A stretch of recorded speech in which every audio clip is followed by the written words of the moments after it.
देखिए, चुनाव के 5 साल बीतने के बाद नेता ज़रूर आपके दरवाजे तक आ रहे होंगे और साफ तौर पर बड़ी बड़ी घोषणाएं और बड़े बड़े वायदे भी कर रहे होंगे।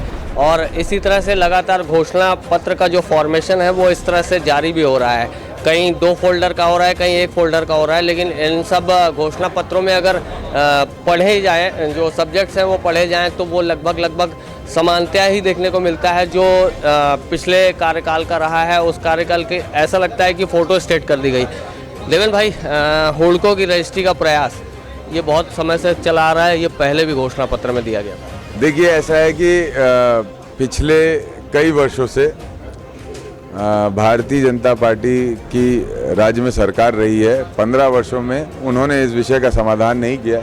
माननीय मुख्यमंत्री जी ने इसको संज्ञान में लिया है। हुडको की एक सभा में उन्होंने जनता से ये बात भी कही है कि उनका मालिकाना अधिकार हम दिलाएंगे और निश्चित रूप से माननीय मुख्यमंत्री जी जो कहते हैं उसको करते हैं।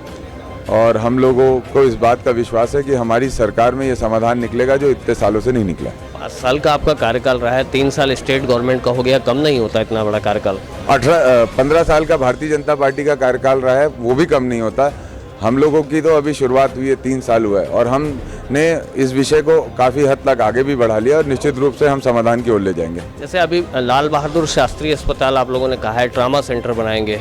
ट्रामा सेंटर दुर्ग के लिए भी बोला गया था। दुर्ग जिला अस्पताल आज भी रेफर सेंटर है, ट्रामा सेंटर तो बन नहीं पाया है, रेफर सेंटर है। वहाँ कोई भी मरीज आज जाता है तो सीरियस कंडीशन में या तो सेक्टर 9 जाएगा या फिर जो निजी अस्पताल है वहाँ उनको रेफ़र किया जाता है।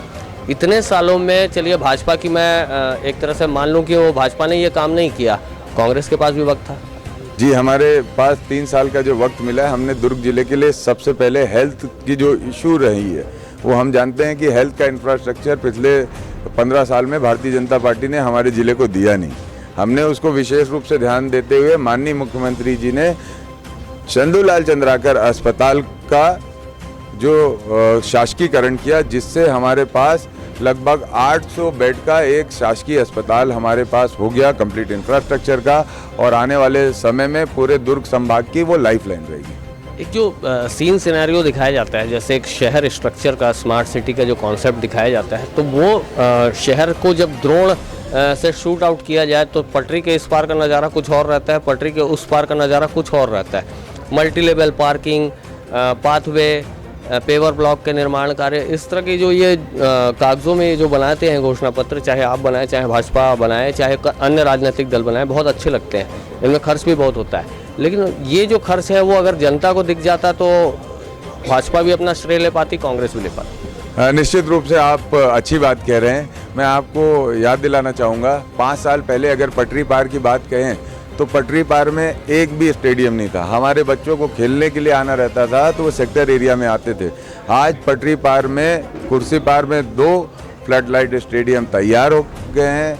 वहाँ पर बापू सरोवर जैसे एक ऐसी वाटिका बनाई गई है जिसमें लोग अपने परिवारों के साथ अच्छा समय बिता पाते हैं। हम वैशाली नगर में आए तो हाउसिंग बोर्ड का क्रिकेट स्टेडियम तैयार हो गया है। शांति नगर जो इतना पुराना स्टेडियम था जिसका जीर्णोद्धार बचा हुआ था, उसके लिए भी स्वीकृति आ गई है, उसका भी भूमि पूजन माननीय मुख्यमंत्री जी ने किया है। हम राधिका नगर को सोचे तो पूरे कोसानगर ब्लॉक में एक भी खेल मैदान नहीं था। राधिका नगर का जो परिसर है पानी टंकी के बाजू में, वहाँ पर खेल मैदान की स्वीकृति आ गई है, भूमि पूजन माननीय मुख्यमंत्री जी ने कर दिया है। तो हम समयबद्ध तरीके से जहाँ जहाँ जो चीज़ों को डेवलप कर सकते हैं, आगे बढ़ा सकते हैं। आपको याद दिलाऊं तो 5 साल पहले एक भी स्पोर्ट्स कॉम्प्लेक्स भी नहीं था। वैशाली नगर में एक स्पोर्ट्स कॉम्प्लेक्स भी हमने तैयार करके खड़ा किया।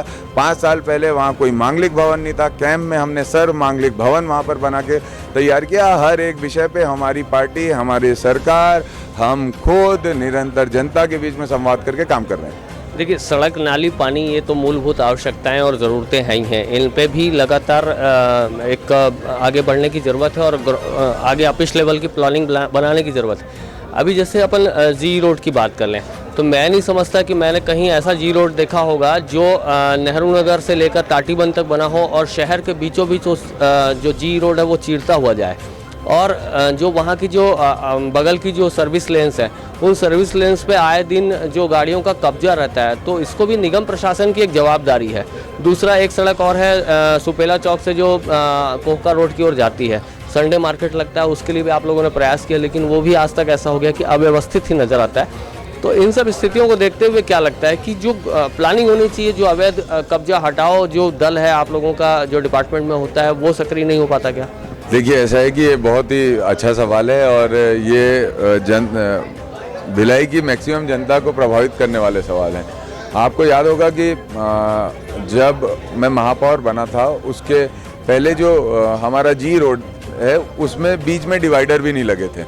हमने उस समय आरटीआई के माध्यम से ये जानकारी ली थी कि कितने लोगों की पिछले 10 वर्षों में दुर्घटना में वहाँ पे मृत्यु हुई। उसके आधार ये सवाल इसलिए पूछना जरूरी लगा मुझे क्योंकि 4 मंत्रियों के यहाँ पर स्थान है, विराजमान है और वीआईपी मूवमेंट है, प्लस जनता जो है आज रायपुर जाना मतलब ये मान के चलिए कि 5 घंटा 6 घंटे का रन है, जाम में फंस गया तो फुर्सत है।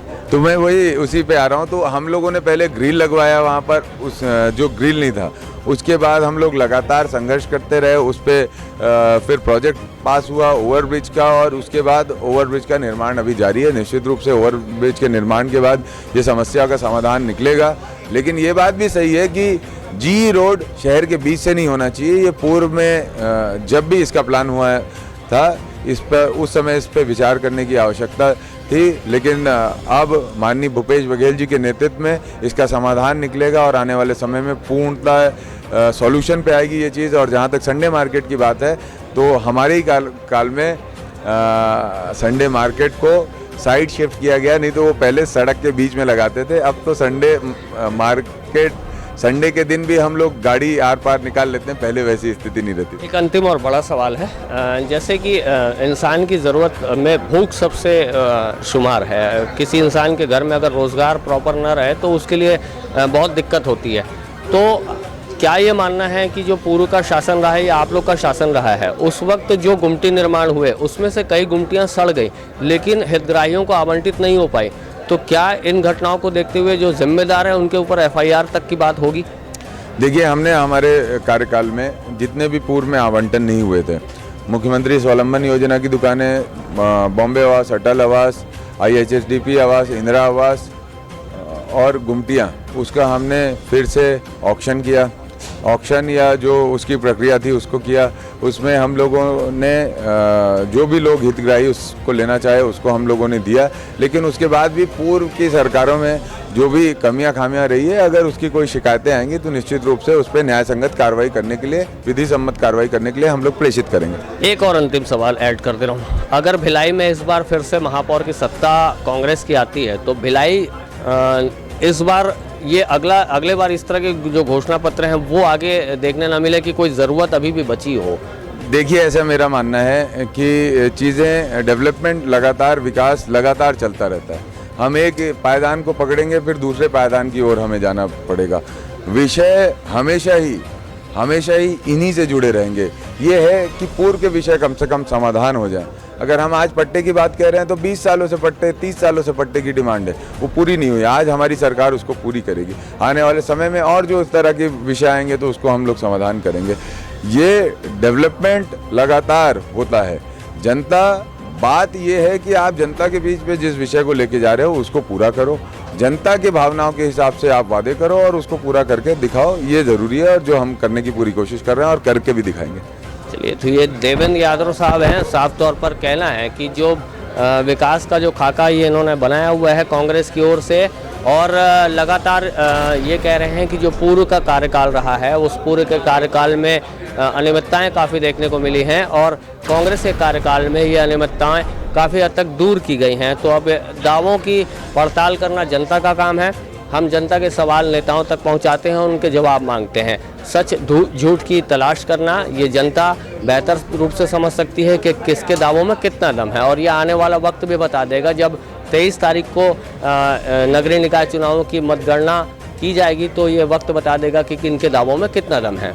हमारी खबरें अगर आपको अच्छी लग रही हैं तो इन खबरों को फॉरवर्ड कर दीजिए। हमारे चैनल को आप सब्सक्राइब कर सकते हैं, और आपकी इस वीडियो पे कोई कमेंट में अपनी राय हो तो उस राय को ज़रूर रखें। नेशन फर्स्ट ABK न्यूज़ के लिए भिलाई से मैं हूं शशिकांत तिवारी।